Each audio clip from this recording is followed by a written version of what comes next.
Yard signs, bumper stickers, television ads, campaign appearances. It's all about to pay off for either Wisconsin Governor Scott Walker, a Republican, or his Democratic opponent, Milwaukee Mayor Tom Barrett. It's a historic election.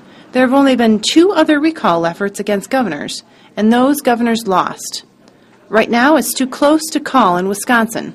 So I would say we've seen a lot of stability, some advantage to the Walker side, but the race has remained close enough to leave the outcome in genuinely significant doubt.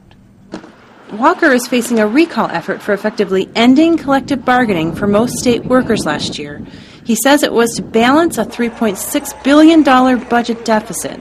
Despite the pushback, Walker says his reforms are working and he's not afraid to lose Tuesday. To me, I think you should do the right thing. Not that you don't want to win, and again, I'm running to win. I think I've got a good campaign to win.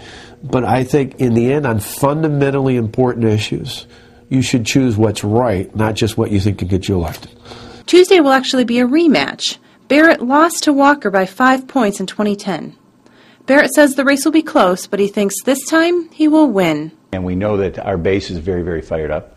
And what I'm seeing as I travel around the state of Wisconsin is larger and larger crowds and more energetic crowds. And so my belief is that we are going to have a very large turnout on Tuesday. And people want to have new leadership in the state. If Walker survives the recall, he says he will try to govern in a more inclusive way. What I've learned for the future, though, is the final product is the most important thing to fix things. But the process is pretty important, too. And I think even though I believe the out-of-state special interests still would have come in, they still would have targeted me, there still would have been effort for recall, I think for the average voter in this state, for the average taxpayer, it would have been a lot easier to understand not only what we were doing, but why we were doing it if I'd spent more time up front explaining it. Absentee voting has been high, and turnout is expected to be 65% on Tuesday. Carrie Antelfinger, Associated Press, Milwaukee.